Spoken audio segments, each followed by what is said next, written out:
ಒಳ ಮೀಸಲಾತಿ ಜಾರಿಗೆ ಮಾಡುವಂತೆ ಹಾಗೂ ವಿವಿಧ ಬೇಡಿಕೆಗಳನ್ನು ಈಡೇರಿಸುವಂತೆ ಆಗ್ರಹಿಸಿ ಡಿಸೆಂಬರ್ 19ರಂದು ಕಲಬುರಗಿ ಜಿಲ್ಲೆಯಲ್ಲಿ ಬೃಹತ್ ಪ್ರತಿಭಟನೆ ಮಾಡಲಾಗುವುದು ಎಂದು ಕಲಬುರಗಿ ನಗರದ ಪತ್ರಿಕಾ ಭವನದಲ್ಲಿ ಸುದ್ದಿಗೋಷ್ಠಿಯಲ್ಲಿ ಮಾತನಾಡಿದ ಅವರು, ಸರ್ವೋಚ್ಚ ನ್ಯಾಯಾಲಯದ ತೀರ್ಪಿನಂತೆ ಒಳ ಮೀಸಲಾತಿ ಯಥಾಸ್ಥಿತಿ ಜಾರಿ ಮಾಡದೆ ಮಾದಿಗರ ಹೋರಾಟಗಳನ್ನು ಹತ್ತಿಕ್ಕುವುದರೊಂದಿಗೆ ಮಾದಿಗ ಸಮಾಜಕ್ಕೆ ದಾರಿ ತಪ್ಪಿಸುವ ಹುನ್ನಾರ ಮಾಡುತ್ತಿರುವ ರಾಜ್ಯ ಸರ್ಕಾರದ ವಿರುದ್ಧ ಡಿಸೆಂಬರ್ 19ರಂದು ಡಾಕ್ಟರ್ ಬಾಬು ಜಗಜೀವನ್ ರಾಮ್ ಪುತ್ಥಳಿ ಆವರಣದಿಂದ ಜಿಲ್ಲಾಧಿಕಾರಿಗಳ ಕಚೇರಿ ಒಳಗೆ ಒಳ ಮೀಸಲಾತಿ ಜಾರಿ ಮಾಡುವಂತೆ ಮತ್ತು ವಿವಿಧ ಬೇಡಿಕೆಗಳಿಗೆ ಒತ್ತಾಯಿಸಿ ಬೃಹತ್ ಪ್ರತಿಭಟನೆ ಮಾಡುವುದರ ಮುಖಾಂತರ ಸರ್ಕಾರಕ್ಕೆ ಬಿಸಿ ಮುಟ್ಟಿಸುವ ಕೆಲಸ ಡಾಕ್ಟರ್ ಬಾಬು ಜಗಜೀವನ್ ರಾಮ್ ಅಭಿವೃದ್ಧಿ ಹೋರಾಟ ಸಮಿತಿ ವತಿಯಿಂದ ಹಮ್ಮಿಕೊಂಡಿದೆ ಎಂದು ತಿಳಿಸಿದ್ದಾರೆ.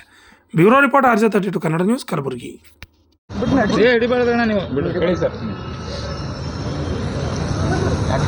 ಡಾಕ್ಟರ್ ಬಾಬು ಜಗಜೀವರಾಮ್ ಅಭಿವೃದ್ಧಿ ಹೋರಾಟ ಸಮಿತಿ ವತಿಯಿಂದ ಇದೇ ಡಿಸೆಂಬರ್ 19ರಂದು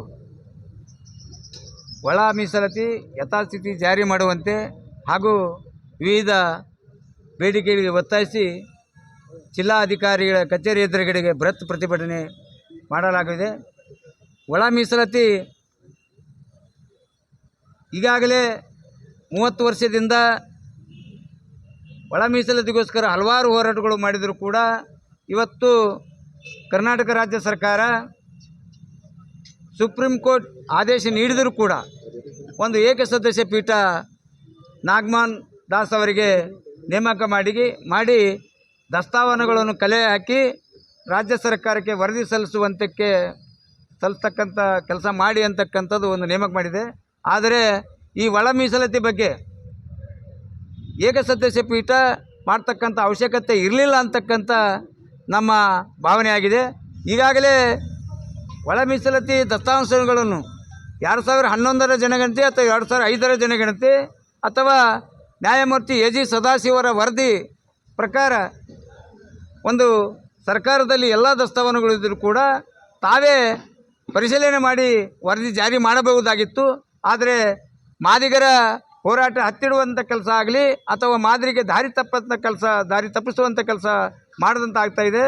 ಆದ್ದರಿಂದ ಇವತ್ತು ನಿನ್ನೆ ಬೆಳಗಾವಿ ಅಧಿವೇಶನದಲ್ಲಿ ಇಡೀ ಸಾವಿರಾರು ಗಟ್ಟಲೆ ನಮ್ಮ ಮಾದಿಗ ಸಂಘಟನೆಗಳು ಹೋರಾಟ ಮಾಡುವಂಥ ಸಂದರ್ಭದಲ್ಲಿ ಸರ್ಕಾರದ ಪರವಾಗಿ ನಮ್ಮ ಸಮಾಜ ಕಲ್ಯಾಣ ಸಚಿವರಾದಂಥ SC ಮಾದೇವಪ್ಪನವರು ಬಂದು ಮತ್ತು ಜಾರಕಿಹೊಳಿಯವರು ಮತ್ತು KH ಮುನಿಯಪ್ಪನವರು RG ತಿಮ್ಮಾಪುರವರು ಬಂದು ಸರ್ಕಾರದ ಪರವಾಗಿ ನಾವು 2 ತಿಂಗಳಲ್ಲಿ ಒಂದು ಜಾರಿ ಮಾಡ್ತೀವಿ ಅಂತ ಒಳ ಮೀಸಲಾತಿ ಜಾರಿ ಮಾಡ್ತೀವಿ, ಒಂದು ವೇಳೆ ಜಾರಿ ಮಾಡದೆ ಹೋದರೆ ಈ ಸಚಿವ ಸಂಪುಟದಲ್ಲಿ ನಾನು ಇರಲ್ಲ ಅಂತಕ್ಕಂಥದ್ದು ಹೇಳಿದಂಥ ನಮ್ಮ ಮಾದೇವಪ್ಪನವರಿಗೆ ಹೇಳಿದ ಹೇಳಿಕೆಗೆ ನಾವು ಸ್ವಾಗತ ಕೋರ್ತೀವಿ.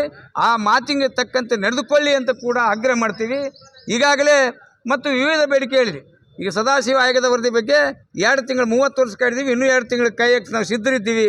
ಆದರೆ ಯಥಾಸ್ಥಿತವಾಗಿ ಆಗಬೇಕು, ಅದರಲ್ಲಿ ಏನೂ ಬದಲಾವಣೆ ಆಗಬಾರ್ದು.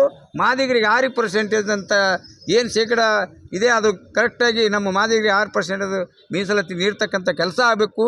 ಮತ್ತು ವಿವಿಧ ಬೇಡಿಕೆಗಳು ಈಗಾಗಲೇ ಎಲ್ಲ ಇಲಾಖೆಯಲ್ಲಿ ಏನು ನಿಗಮ ಇದ್ದಾವ, ಡಾಕ್ಟರ್ ಬಾಬು ಜಗಜೀವರಾಮ್ ನಿಗಮ ಇರ್ಬೋದು, ಆದಿಜಾಮ ನಿಗಮ ಇರ್ಬೋದು, ಅಂಬೇಡ್ಕರ್ ನಿಗಮ ಇರ್ಬೋದು, ಭುಯಿ ನಿಗಮ ಇರ್ಬೋದು, ಬಂಜಾರ ನಿಗಮ ಇರ್ಬೋದು, ಈ ಎಲ್ಲ ನಿಗಮಗಳು ಬರೀ ಹೆಸರಿಗೆ ಮಾತ್ರ ನಿಗಮ ಇದ್ದೇವೆ. ಅದರಲ್ಲಿ ಯಾವುದೇ ಅನುದಾನವಿಲ್ಲದೆ ಸಂಬಂಧಪಟ್ಟ ಜಾತಿಗಳಿಗೆ ಯಾವುದೇ ಸಾಲ ಸೌಲಭ್ಯ ಸಿಗ್ತಾ ಇಲ್ಲ. ಅದರಲ್ಲಿ ಹಣ ಇಲ್ಲ ಅಂತಕ್ಕಂಥ ಹೇಳಿಕೆ ಕೊಡ್ತಾ ಇದ್ದಾರೆ. ಅದರಂತೆ ಆ ಇಲಾಖೆಗೆ ಸರ್ಕಾರ ಹೆಚ್ಚಿನ ಅನುದಾನ ನೀಡಿ ಎಲ್ಲ ಸಮುದಾಯರಿಗೆ ಒಂದು ಸಾಲ ಸೌಲಭ್ಯ ನೀಡ್ತಕ್ಕಂಥ ಕೆಲಸ ಆಗಬೇಕು. ಈಗಾಗಲೇ ನಮ್ಮ ಸ್ಲಾಮ್ ಬೋರ್ಡ್ ಇಲಾಖೆಯಲ್ಲಿ ಸುಮಾರು ಇಡೀ ಎಲ್ಲ ಬಡಾವಣೆಯಲ್ಲಿ ಮನೆ ಕಟ್ಟಡ ಮಾಡ್ತಕ್ಕಂಥ ಕೆಲಸದಲ್ಲಿ ಮತ್ತು ಕಾಯಮವರು ಇದರಲ್ಲಿ ಯಾವುದೇ ಪರಿಶೀಲನೆ ಮಾಡ್ತಾಯಿಲ್ಲ. ಈಗಾಗಲೇ ಸ್ಲಾಮ್ ಬೋರ್ಡ್ ಇಲಾಖೆಯಿಂದ ಮನೆ ಕಟ್ತಾ ಇದ್ದಾರೆ. ಆದರೆ ಸುಮಾರು 3 ರಿಂದ 4 ವರ್ಷ ಆಯಿತು, ಯಾವುದೂ ಮನೆ ಕಂಪ್ಲೀಟ್ ಆಗ್ತಾಯಿಲ್ಲ. ಈಗಾಗಲೇ ತಮಗೊಂದು ವಿಡಿಯೋ ಹಾಕ್ತೀನಿ. ಬೋರಾಬಾಯಿ ನಗರದಲ್ಲಿ ಒಂದು ಮನೆ ಛತ್ ಹಾಕಿದ್ದಾರೆ. ಆ ಛತ್ ಹಾಕಿದ ಮರುದಿವಸನೇ ಈ ಕಡ್ಡಿಲಿ ಕೆದರು ಕೂಡ ಬೇರೆ ಕಡ್ಡಿನಿಂದ ಕೆದರು ಕೂಡ ಅದು ಸಿಮೆಂಟ್ ಕೂಡ ಬರ್ತಾಯಿದೆ. ಆ ಈಟ್ ಕಳಪ ಮೆಟ್ಟಿದ ಸುಮಾರು 6,60,000 ರೂಪಾಯಿ ಒಂದು ಮನೆ ಕಟ್ಟಡ ಕಟ್ಲಕ್ಕೆ ಖರ್ಚು ಮಾಡ್ಬೇಕಂತಕ್ಕಂಥ ಇದ್ದರೂ ಕೂಡ ಸುಮಾರು 2-2.5 ಲಕ್ಷ ರೂಪಾಯಲ್ಲಿ ಒಂದು ಸ್ವಲ್ಪ ಹಳ್ಳ ಕೊಟ್ಟ, ಒಂದು ಸ್ವಲ್ಪ ರೇತಿ ಕೊಟ್ಟ, ಮತ್ತು ಒಂದು ಸ್ವಲ್ಪ ಸಿಮೆಂಟ್ ಕೊಡ್ತೀನಿ ನೀವೇ ಕಟ್ಕೋರಿ ಅಂತಕ್ಕಂಥ ಹೇಳಿ ಸುಮಾರು 4 ವರ್ಷ ಆದರೂ ಕೂಡ ಇವತ್ತು ಬೋರಾಬಾಯಿ ನಗರ ಇರ್ಬೋದು, ತಾರ್ಪಾಲ್ ಇರ್ಬೋದು, ಮತ್ತು ಎಲ್ಲ ಸ್ಲಮ್ ಏರಿಯಾಗಳಲ್ಲಿ ಪ್ರದೇಶದಲ್ಲಿ ಯಾವುದೇ ಸರಿಯಾದ ಕೆಲಸ ಮಾಡ್ತಾ ಇಲ್ಲ. ಕೈಮವ್ರಿಗೆ ಕೇಳಿದ್ರು ಕೂಡ ಕೈಮವರು ಕೂಡ ಹಾರಿಕೆ ಉತ್ತರ ಕೊಡ್ತಾರೆ. ಅಲ್ಲಿ ಸಂಬಂಧಪಟ್ಟ ಅಧಿಕಾರಿಗಳಿಗೂ ನಾನು ತಂದು ಬೋರಾಬಾಯಿ ನಗರದಲ್ಲಿ ಪರಿಶೀಲನೆ ಕರೆಸಿದ ಬಂದಾಗ ಅದು ಕೂಡ ನಾಳೆ ಒಂದು ಯಾವುದೋ ಚಲೋ ಮಳೆ ಬಂದರೆ ಅದನ್ನು ಕುಸಿದು ಬಿಡ್ತಕ್ಕಂಥ ಛತ್ ಹಾಕ್ಯಾರ. ಆ ಛತ್ತಿಗೆ ಯಾವುದೇ ಒಂದು ಸಣ್ಣ ಸಿಮೆಂಟ್ ರೀತಿ ಏನೂ ಸರಿಯಾದ ರೀತಿಯಲ್ಲಿ ಹಾಕಿಲ್ಲ. ಇಂಥ ಕಳಪೆ ಮಟ್ಟದ ಕಾಮಗಾರಿಗೆ ಮಾಡ್ತಾಯಿದ್ದಾರೆ ಕೈಮವರು. ಮತ್ತು ಇದನ್ನು ಪರಿಶೀಲನೆ ಮಾಡಿ ಕ್ರಮ ಕೈಗೊಳ್ಳಬೇಕು. ಅದರಂತೆ ಇಡೀ ಸಮಾಜ ಕಲ್ಯಾಣ ಇಲಾಖೆಯಲ್ಲಿ ಕೂಡ ಯಾವುದೇ ಬಜೆಟ್ ಇಲ್ಲ. ಒಂದು ನೀರಾವರಿ ಇಲಾಖೆಯಲ್ಲಿ ಬಜೆಟ್ ಇಲ್ಲ. ಒಂದು ಗ್ರಾಮ ಪಂಚಾಯತ್ ಇದರಲ್ಲಿ ಕೂಡ ಯಾವುದೇ ಬಜೆಟ್ ಇಲ್ಲ. ಮನೆಗಳು ನೀಡ್ತಾ ಇಲ್ಲ ಮತ್ತು ಸರ್ಕಾರದ ಸೌಲಭ್ಯಗಳು ನೀಡುವುದಕ್ಕೆ ಹಣ ಇಲ್ಲ ಅಂತಕ್ಕಂಥ ಹೇಳಿಕೆ ಕೊಡ್ತಂಥ ಎಲ್ಲ ಅಧಿಕಾರಿಗಳು ಹೇಳ್ತಾ ಇದ್ದಾರೆ. ಆದ್ದರಿಂದ ಸರ್ಕಾರ ಎಚ್ಚೆತ್ತುಕೊಂಡು ಇಡೀ ಎಲ್ಲ ಇಲಾಖೆಗೆ ಏನು ಅನುದಾನ ಬಿಡಬೇಕಾಗಿದೆ ಅನುದಾನ ಬರಲಿ ಅಂತಕ್ಕಂಥದ್ದು ಕೊಡಬೇಕಂತಕ್ಕಂಥ ಕೂಡ ನಮ್ಮ ಒತ್ತಾಯ ಇದೆ. ಈಗಾಗಲೇ ಸರ್ಕಾರ ಈ ಏನು ಪಂಚ ಯೋಜನೆಗಳನ್ನು ರೂಪಿಸ್ತಾರೆ.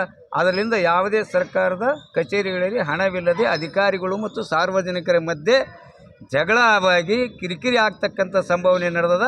ಅದಕ್ಕೆ ದಯವಿಟ್ಟು ಸರ್ಕಾರ ಎಚ್ಚೆತ್ತುಕೊಂಡು ಎಲ್ಲ ಇಲಾಖೆಗೆ ಏನು ಪ್ರತಿ ವರ್ಷ ಏನು ಅನುದಾನ ನೀಡ್ತೀರಿ ಅದಕ್ಕಿಂತ ಹೆಚ್ಚಿನ ಅನುದಾನ ನೀಡತಕ್ಕಂಥ ಕೆಲಸ ಮಾಡಲಿ ಅಂತಕ್ಕಂಥ ಉದ್ದೇಶ ಇಟ್ಟುಕೊಂಡು ಇದೇ ಡಿಸೆಂಬರ್ 19ರಂದು ಡಾಕ್ಟರ್ ಬಾಬು ಜಗಜೀವನರಾವ್ ಅವರ ಪುತ್ರಿ ಆವರಣದಿಂದ ಜಿಲ್ಲಾಧಿಕಾರಿಗಳ ಕಚೇರಿವರೆಗೆ ಬೃಹತ್ ಪ್ರತಿಭಟನೆ ಮಾಡುವುದರ ಮುಖಾಂತರ ಸರ್ಕಾರಕ್ಕೆ ಎಚ್ಚರಿಕೆ ಕೊಡೋಕ್ಕೋಸ್ಕರ ಎಲ್ಲ ಹೋರಾಟ ಮಾಡೋಕ್ಕೆ ಸಿದ್ಧರಿದ್ದೀವಿ ಅಂತಕ್ಕಂಥದ್ದು. ಈ ಕಾರ್ಯಕ್ರಮದಲ್ಲಿ ನಮ್ಮ ಸಮಾಜದ ಹೋರಾಟಗಾರರು ಮತ್ತು ಹಿರಿಯರು, ರಾಜಕೀಯ ನಾಯಕರು ಮತ್ತು ನ್ಯಾಯವಾದಿಗಳು, ಅರೆ ಸರ್ಕಾರಿ ನೌಕರರು, ವಿದ್ಯಾರ್ಥಿಗಳು, ಮಹಿಳೆಯರು, ಅಭಿಮಾನಿಗಳು ಹೆಚ್ಚಿನ ಸಂಖ್ಯೆಯಲ್ಲಿ ಬಂದು ಈ ಕಾರ್ಯಕ್ರಮವನ್ನು ಯಶಸ್ವಿಗೊಳಿಸಬೇಕೆಂದು ತಮ್ಮ ಪತ್ರಿಕೆಗೋಷ್ಠಿ ಮುಖಾಂತರ ಮನವಿ ಮಾಡಿಕೊಳ್ತೀವಿ.